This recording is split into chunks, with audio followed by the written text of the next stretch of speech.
Сәлеметсіздер ме балалар? Дүниетану пәні 4-ші сынып 17-ші сабақ 3-ші бөлім. Адам бөлімінде нені үйренеміз? Адам ағзасындағы зәр шығару және жүйке жүйелерінің қызметімен танысамыз. Олардың ағза үшін маңызын білеміз. Адамның барлық іс-әрекетін жүйке жүйесі басқарып, әрі реттеп отыратынын түсінеміз. Сабақтың тақырыбы зәр шығару жүйесінің жұмысы. Оқу мақсаты зәр шығару жүйесі мен оның адам ағзасындағы рөлін сипаттау. Сабақтың мақсаты зәр шығару жүйесі мен оның адам ағзасындағы рөлін сипаттау, адамның анатомиялық моделімен жұмыс жасау.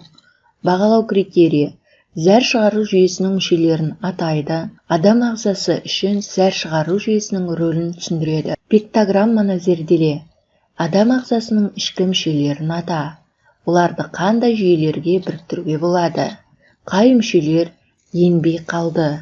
Неліктен? Олар туралы не білесің? Ешбір жүйеге енбей, өздігінен жұмыс істейтін мүше болуы мүмкін бе? Балалар осындай сауалдарға жауап бересіздер.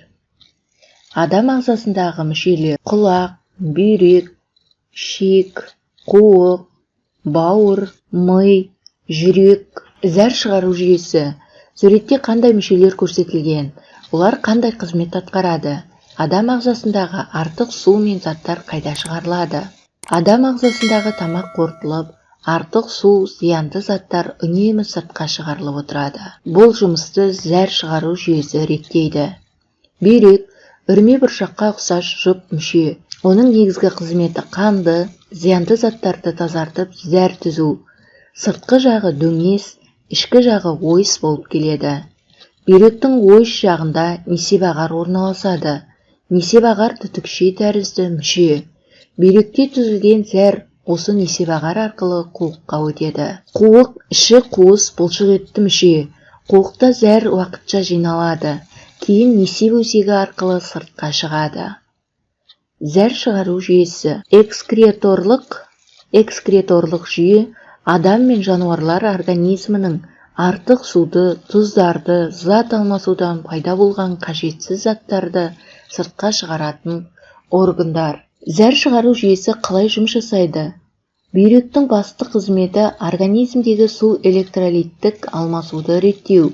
Су электролиттік алмасу реттелген жағдайда организмдегі қанның көлемі мен осмостық қысымы және денедегі сұйықтық өз қалпын сақтайды. Сондай-ақ бүйрек организмдегі қышқылды сілтілі тепе-теңдіктің негізгі реттегіші болып саналады. Организмнен шығуға тиісті зәр бүйрек астауларынан несеп ағарға, одан біртіндеп қуыққа түседі. Несеп ағар труба тәрізді орган. Оның бас жағында диаметрі 2-4 мм, ұзындығы 30 см-дей. Несеп ағар төмен қарай кіші жамбасқа түсіп, одан әрі қуыққа кіргеді. Бұл тұста несеп ағар жақсы дамыған бұлшық ет талшықтарымен сфинктер қапталған. Сфинктер зәрдің қуықтан кері қарай несеп ағарға өтуіне жол бермейді. Қуық дөңгелек пішінді қуысты орган, сыйымдылығы 400 мг, кіші жамбаста орналасқан. Оның түбі, денесі және төбесі болады. Қуықтың қабырғалары жақсы дамыған, бұлшық ет қабатынан тұрады. Бұлшық еттің жиырылуы нәтижесінде қуық зәрден босайды.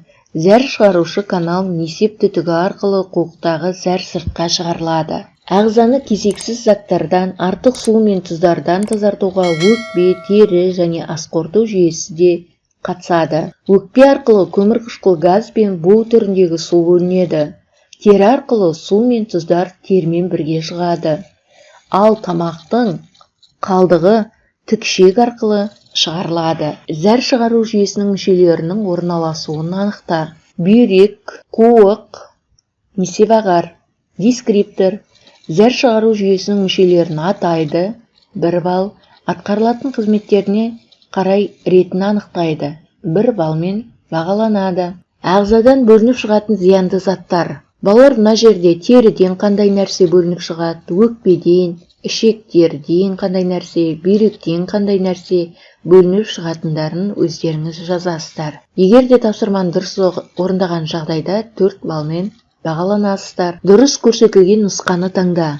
несебағар бүйрек қуық, бүйрек несебағар бүйрек, несебағар қуық бүйрек, қуық несебағар бүйрек. Дескриптор зәр шығару жүйесінің мүшелерін атайды, бір балмен бағаланады. Есіңе сақта, бүйрек арқылы тәулігіне шамамен 1500 литр қан сұйылып тазарады.